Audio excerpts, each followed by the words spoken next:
Olá, meus irmãos e amigos, mais uma vez juntos na meditação, na reflexão do Salmo, ou melhor, no livro dos Salmos. E é interessante como do primeiro dos Salmos que a gente meditou, isso já tem muitos dias, vamos para 70 dias, já que esse é o Salmo número 69. Então, só realmente nesse primeiro salmo, nós já tínhamos comentado aqui sobre algumas características do escritor, né? A maioria dos salmos foi escrito por Davi, e eu lembrei naquela ocasião de que existem salmos proféticos, salmos que, por alguma direção de Deus, o escritor Davi, como também outros escritores dos salmos, falaram em um ou dois versículos coisas relacionadas ao Senhor Jesus. É interessante como a gente vê as profecias dadas por Deus através dos seus servos para falar muita coisa sobre o ministério terreno de Jesus. É interessante como a gente observa. E o Salmo 69, você vai observar em alguns textos, como Deus realmente antecipou ou anunciou algumas peculiaridades, algumas particularidades do ministério de Jesus. Mas o que nós podemos aprender com os salmos, ou com esse salmo aqui, número 69? É um salmo longo, é um salmo um dos mais extraordinários. Esse salmo tem 36 versículos. E aí você pode ter uma ideia da dimensão. Mais do que o volume de versículos, temos que estar atentos à mensagem que ele traz. E então vamos caminhar por esse salmo nesse breve tempo que Deus nos permite. O Salmo 69 começa com a seguinte palavra: Salva-me, ó Deus, pois as águas subiram até o meu pescoço. Nas profundezas lamacentas eu me afundo. Não tenho onde firmar os pés. Entrei em águas profundas, as correntezas me arrastam. São palavras que descrevem uma situação muito crítica, um momento muito difícil. Davi começa com uma súplica, e esse é muito peculiar na maioria dos salmos que ele escreveu. Ele começa dizendo: Salva-me, ó Deus. E esta salvação, como vocês podem observar nas palavras seguintes, não tem a ver com a questão espiritual, a vida eterna.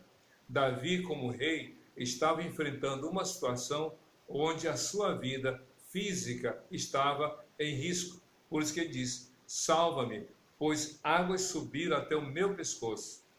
Nas profundezas lamacentas me afundo.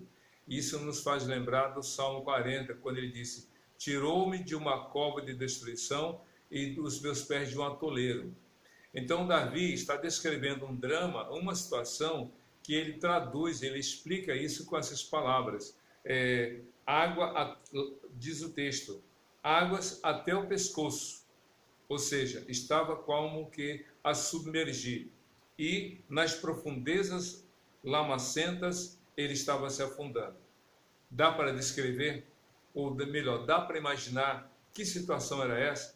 A Bíblia não diz, Davi não diz especificamente qual era a situação, mas ele apresenta o seu pedido a Deus. É interessante que Davi humildemente clama a Deus, ele suplica a Deus, ele está com água até o pescoço, ele está se afundando em águas lamacentas, mas ele humildemente clama a Deus. É isso que Deus quer que você faça, que eu faça, que nós façamos. Há pessoas orgulhosas, há pessoas com o coração endurecido, há pessoas que com orgulho, por causa do seu orgulho, por causa da dureza do seu coração, mesmo com a água até o pescoço, mesmo se afundando em águas lamacentas, não se humilha, não se curva, não clama a Deus. É dureza de coração. Mas Davi, ao contrário de pessoas incrédulas e duras na sua alma, ele suplica, ele clama a Deus por livramento. E ele continua: entrei em águas profundas, as correntezas me arrastam. São palavras que demonstram a dramaticidade do problema que Davi estava enfrentando. E isso nos dá aqui uma ideia de que ele não está falando de algo que, uma suposição, como no Salmo 46, ainda que, na desejo, Senhor, isso está acontecendo. Eu estou com água até o pescoço, eu estou afundando em águas lamacentas, e as profundezas e as águas profundas estão me arrastando. E ele continua no verso 3: cansei-me de pedir socorro, minha garganta se abrasa, meus olhos fraquejam de tanto esperar em meu Deus, ou pelo meu Deus. Cansei-me de pedir socorro. Tem hora que a gente fica fadigado, tem hora que a gente fica exausto, tem hora que a gente fica cansado. Nós não somos máquinas, nós somos de carne e osso. E mais do que isso, nós temos emoção, nós temos sentimentos. E mais do que isso, nós somos o Espírito. Nós temos o Espírito. Então Davi estava emocionalmente exausto de tanto clamar. Mas por que ele estava cansado? Porque ele clamou a Deus, mas na visão dele a resposta ainda não tinha chegado. É assim, quando a quarentena começou, a gente orou: Senhor, que isso passe logo. Quando a Covid-19 veio crescendo sobre a população da nossa cidade, do estado do Brasil e mundo afora, a gente: Senhor, que isso cesse logo. Já passados 70 dias e a gente já está acostumado. Talvez alguém até tenha já desistido de orar. Deus não quer que você desista, que você continue clamando. Eu me lembro de um pastor amigo meu que dizia o seguinte: Clark, só pare de orar quando Deus responder. Enquanto Deus não responder, continue orando. Mas depois que ele responder, não há mais motivo para suplicar. Então, meu amigo, se Deus ainda não respondeu, se Deus ainda não te atendeu, se Deus ainda não disse sim ou não para a sua oração, continue orando. Deixe Deus agir, ou melhor, creia que ele vai agir. É interessante, no verso 4 do Salmo 69, os que sem razão me odeiam são mais do que os fios de cabelo da minha cabeça.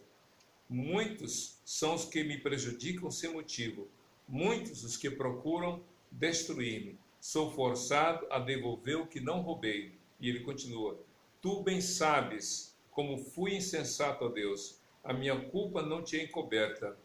Davi está falando de duas situações: uma, a pressão externa; outra, a pressão interna.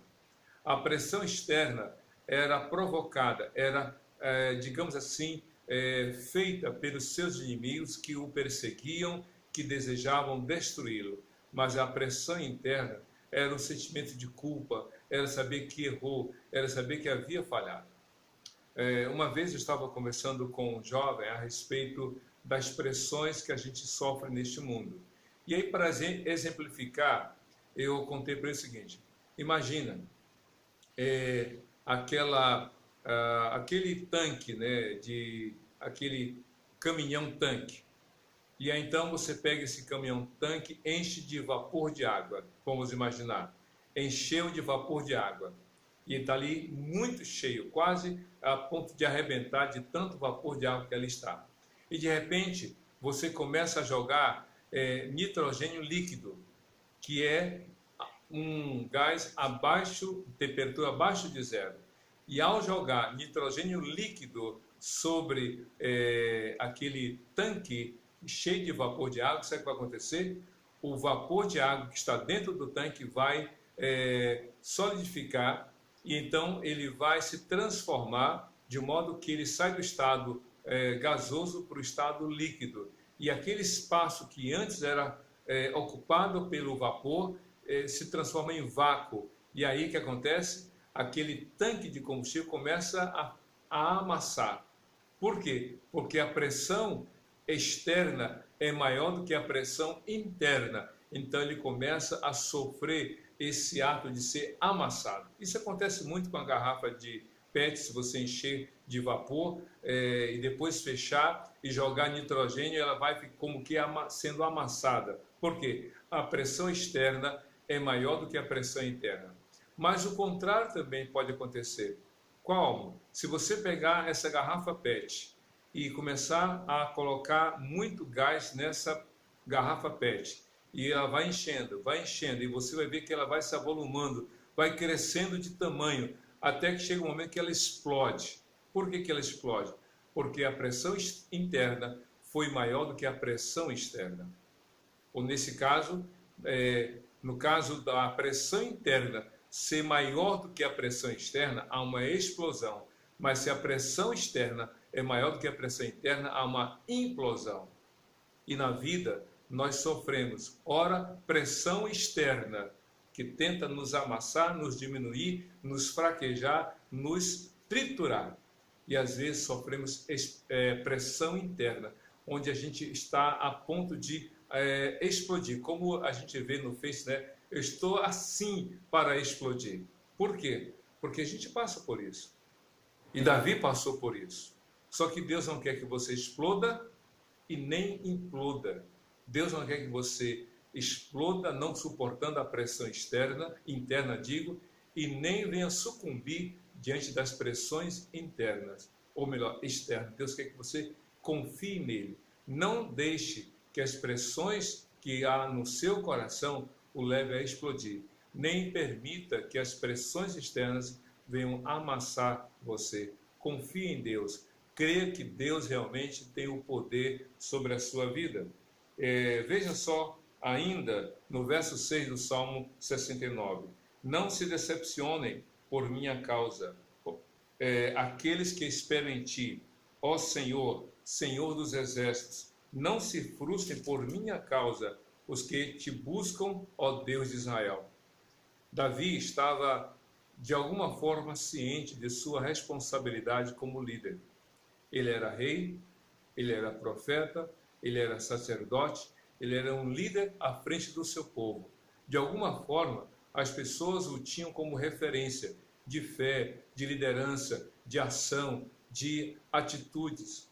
E então ele se sentia, de alguma forma, responsabilizado, porque sabia, se ele falhasse, de alguma forma, isso poderia gerar uma dúvida ou até mesmo motivo de escândalo para aqueles que nele se inspiravam. Não é que você tem que ser responsável pelo outro, não. Mas você, de alguma forma, é uma inspiração para o outro, seja para o erro ou para o acerto. Davi queria continuar sendo uma inspiração, um exemplo para os outros. E interessante, eu vou repetir novamente o verso 6. Não se decepcionem por minha causa aqueles que esperam em ti, ó Senhor, Senhor dos exércitos. Não se frustrem por minha causa os que te buscam, ó Deus de Israel. Alguém já disse que você, querendo ou não, é o relógio da praça, através do qual todos os outros acertam o seu relógio. Não é assim que a gente costuma fazer? É claro que hoje, pelas redes sociais, pelo celular, nem tanto. Mas antigamente, o relógio da praça, como aquele relógio lá, o Big Ben lá de Londres, o relógio da praça é uma referência para os outros, para as pessoas acertarem os seus próprios relógios. E assim é a sua vida, a minha vida. Jesus disse, vocês são sal da terra e vocês são a luz do mundo. E logo, nós somos referências para os outros. Nós somos realmente como outros são referências para nós. Assim é a dinâmica da vida. Então Davi continua falando sobre a sua vida e para adiantar, ele fala do seu drama, diz assim no verso 10. Até quando choro e jejuo, tenho que suportar a zombaria, pois quando ponho veste de lamento, sou objeto de chacota. Os que se ajuntam na praça falam de mim e sou canção de bêbados. Davi, por alguma razão, estava passando por uma experiência que o colocou numa condição de chacota, de ser ridicularizado, e ainda quando ele se quebrantava diante de Deus, nem assim as pessoas se compadeciam dele. Talvez as pessoas olhem para você e veem você dobrando seu joelho, orando, suplicando a Deus, e há alguém que ri de você, há alguém que realmente se torna ou faz de você objeto de gracejo e de piadas. O importante é você permanecer confiando no Senhor. E aqui Davi então faz um pedido, e qual é? No verso 14. tira-me do atoleiro, não me deixes afundar, e das águas profundas. Não permitas que as correntezas me arrastem, nem que as profundezas me engulam, nem que a cova feche sobre mim a sua boca. O drama que ele havia colocado no início do Salmo se repete aqui nessa súplica ardente, nesse clamor pelo livramento, pela salvação da crise que ele está vivendo. E ele continua no verso 16: Responde-me, Senhor, pela bondade do teu amor, por tua grande misericórdia, volte-se para mim. Não escondas do teu servo a tua face. Responde-me depressa, pois estou em perigo. Novamente esse drama. Davi estava suplicando, mergulhado no problema, com água até o pescoço, sendo arrastado pelas correntezas, sendo vitimizado pelas dificuldades. Ele diz: Deus, responda a minha oração. Não permitas que isso venha me levar a sucumbir. Deus, muitas vezes, olha para a nossa vida e nos vê mergulhados em problemas. Talvez alguém até pergunte: que Deus é esse que não evita o problema? Que Deus é esse que não evita a correnteza? Que Deus é esse que não evita que a água suba até o pescoço?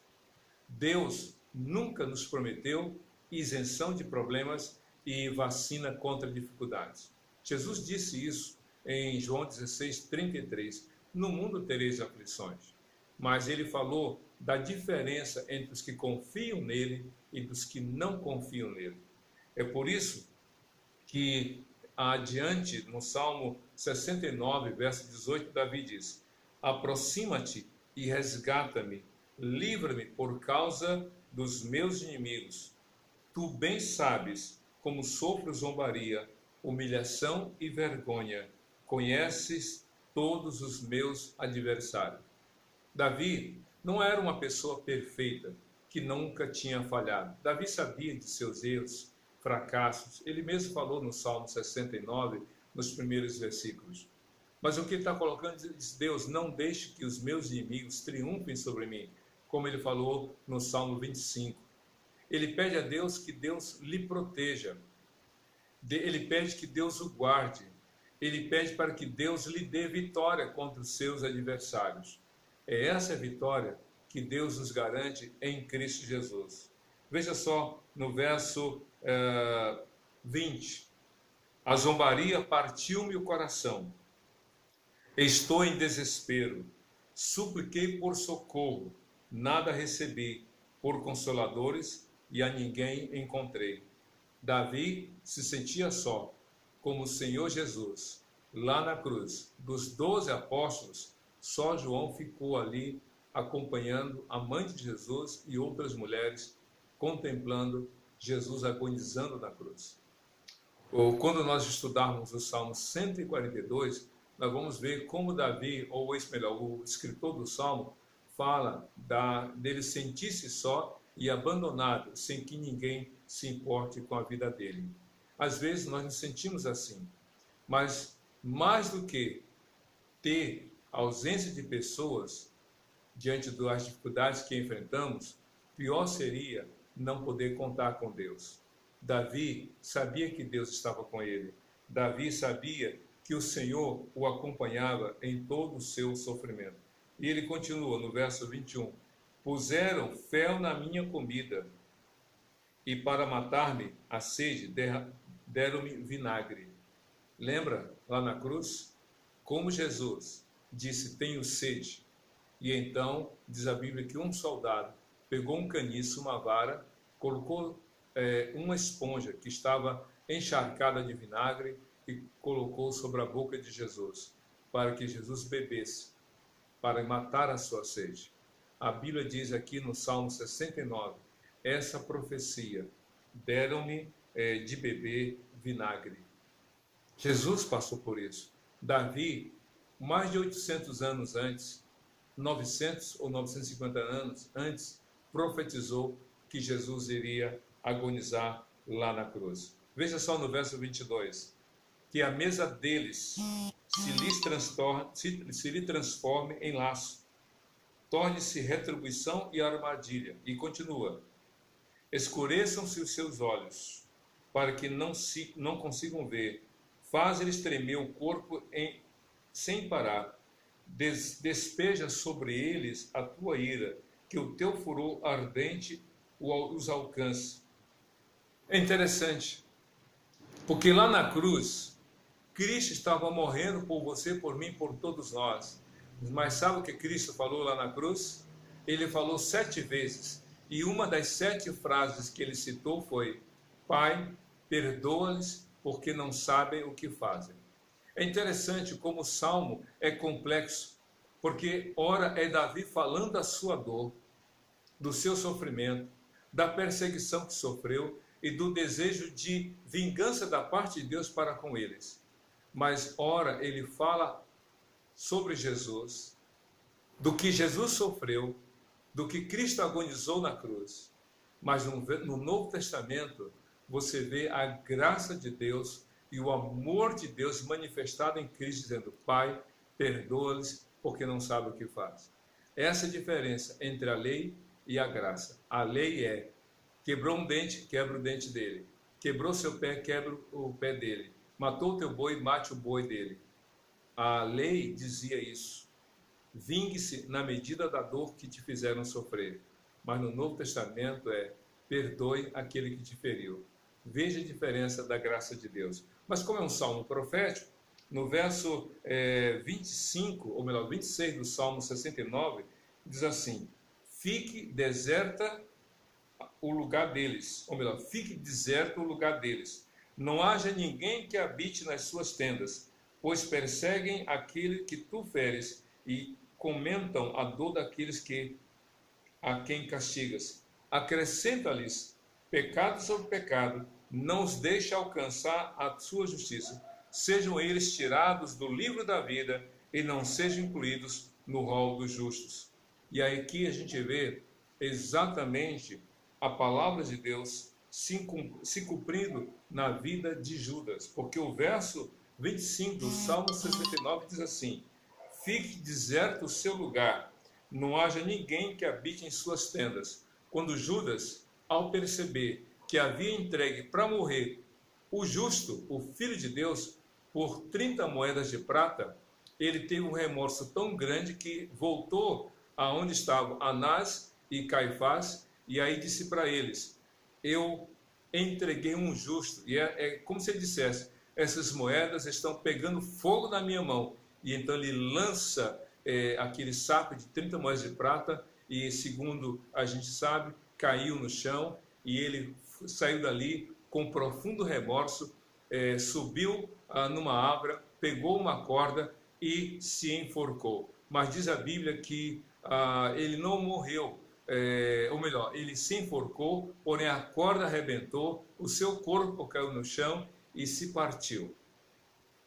E então, quando os 11 apóstolos se reuniram depois da ida de Cristo para o céu, após 40 dias, diz a Bíblia então que Pedro se reunindo e pelo Espírito Santo diz: irmãos, a Bíblia já dizia que temos que colocar um substituto no lugar de Judas, porque a Bíblia diz: fique deserto o seu lugar e tome outro o seu lugar. Fique deserta a sua morada e tome outro o seu lugar. E eles oraram e 2 nomes foram apresentados: José e Matias. E Matias então foi o substituto de Judas no grupo dos apóstolos. Por quê?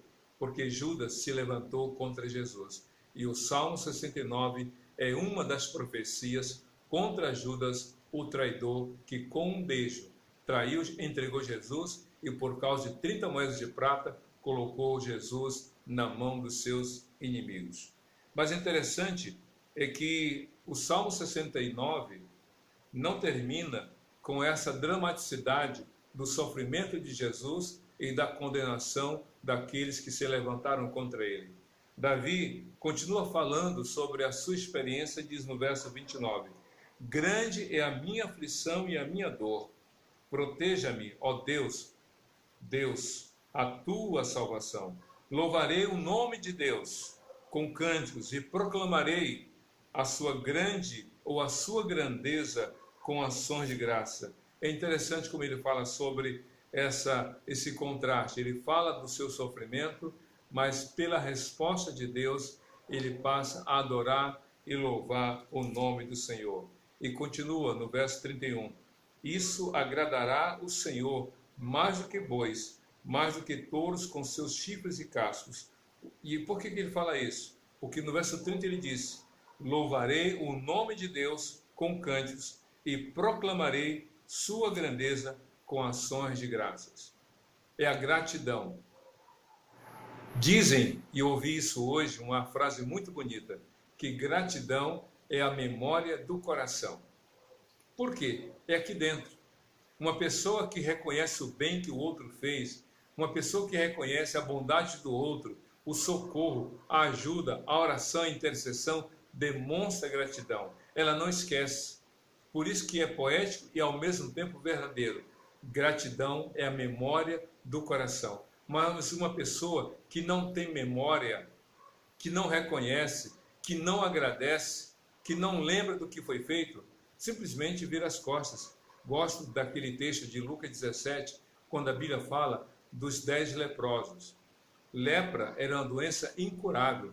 Logo, um leproso estava fadado à morte, ao isolamento e à morte. Pois bem, esses 10 leprosos clamaram por Jesus, clamaram ao Senhor e foram curados, todos os 10, mas só um voltou, porque só um reconheceu a bondade de Deus e realmente voltou para agradecer. E em Marcos capítulo 5, quando Jesus libertou o gadareno dos demônios que o atormentavam, Jesus disse: volta para os teus e anuncia aos teus o quanto o Senhor te fez e o quanto fez por ti. Davi disse: eu vou te louvar, eu quero te agradecer por toda a bondade para comigo. E então, diz ainda, se aproximando do fim do Salmo, no verso 32 do Salmo 69, Davi disse: os necessitados o verão e se alegrarão. A vocês que buscam a Deus, vida ao seu coração. O Senhor ouve o pobre, ele continua, e não despreza o seu povo aprisionado. O Senhor, diz o texto, ouve o pobre e não despreza o seu povo aprisionado. Louvem-no, diz o texto, os céus e a terra, os mares e tudo o que neles se move, pois Deus salvará Sião e reconstruirá as cidades de Judá. Então o povo ali viverá e tomará posse da terra. E então o Salmo termina no verso 36 dizendo: a descendência dos teus servos a herdará, e nela habitarão os que amam o seu nome. Vou ler novamente. E a descendência dos seus servos a herdará, e nela habitarão os que amam o seu nome. Davi está falando sobre posteridade. Ele fala de dor no início, fala de sofrimento, profeticamente fala sobre Jesus e aquele que causaria realmente o seu sofrimento de ir até a cruz, como alguém que o traiu e enganou. Mas Davi continua o salmo dizendo o seguinte, sobre a sua descendência: aqueles que vão dar continuidade, que vão ouvir os louvores, que vão ouvir a palavra de gratidão, que vão participar do culto, e diz assim: esses, os seus descendentes, vão te dar graças e vão louvar o teu nome. E a frase final é: e nela habitarão os que amam o seu nome. Ali naquela terra vão habitar os que amam o nome do Senhor. A Bíblia diz que há uma terra superior, a glória celestial, e nela vão habitar, nessa glória celestial, onde Deus está, os que amam o nome de Jesus. Que Deus te abençoe e que realmente você viva confiando em Jesus, Senhor e Salvador de todo aquele que nele crê, hoje para todos sempre. Amém e amém.